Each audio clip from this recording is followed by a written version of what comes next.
we had litigated this very issue with Bill Clinton.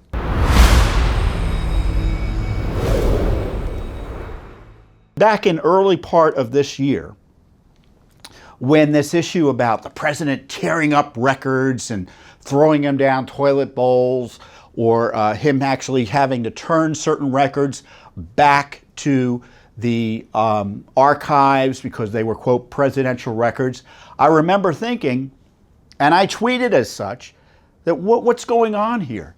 This is a complete change from our understanding of what the law is. Why? Because we had litigated this very issue with Bill Clinton.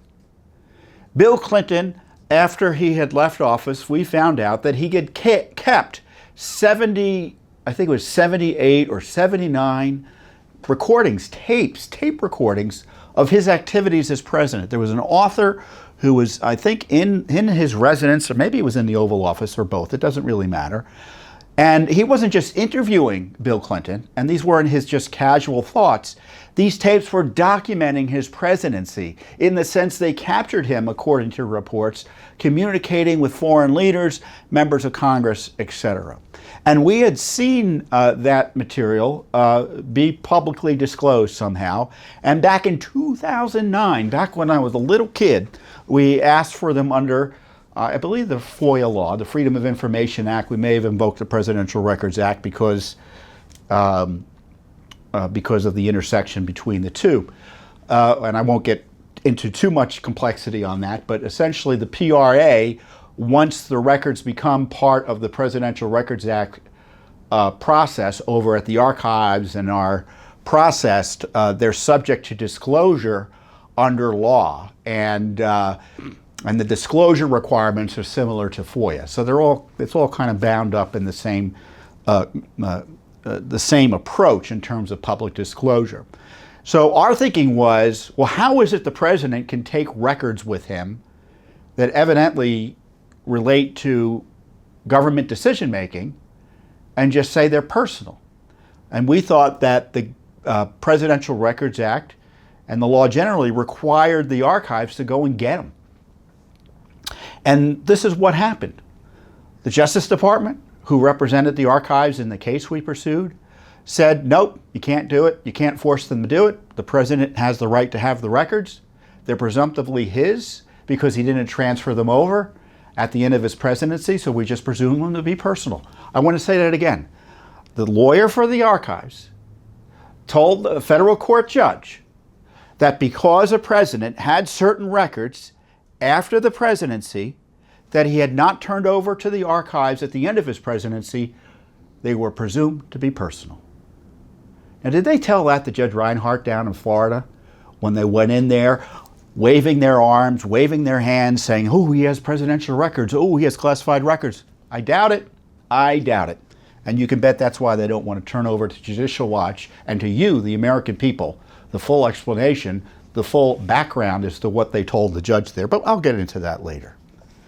So it was Judicial Watch that fought this issue, and we lost.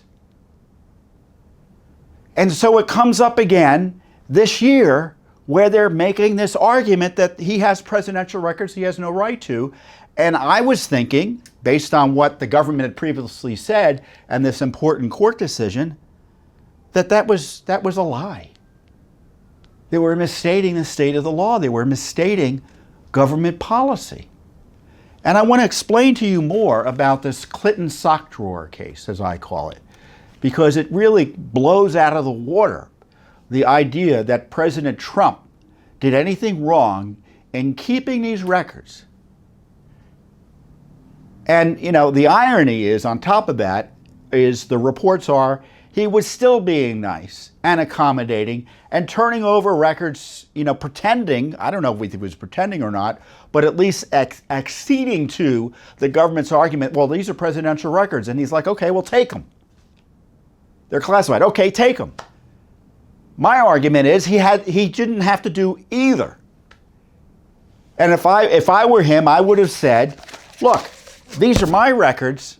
I understand why you may want some of them for historical purposes, and I'm happy to give them to you. but it's a voluntary disclosure of my personal records related to my presidency. And of course, you know, the Justice Department knew this was an issue, or they should have known, because A, they litigated the case against Judicial Watch. This was a big case. It wasn't that long ago. The decision was 10 years ago. Judicially, that's not that long ago. And it was in the District of Columbia, so it wasn't obscure. And it was by Judge Amy Berman Jackson, one of the leading court. I think is she the chief judge now? Maybe not. Well, anyway, she's a liberal on the court, and she's been around for some time. Thanks for watching. Don't forget to hit that subscribe button and like our video down below.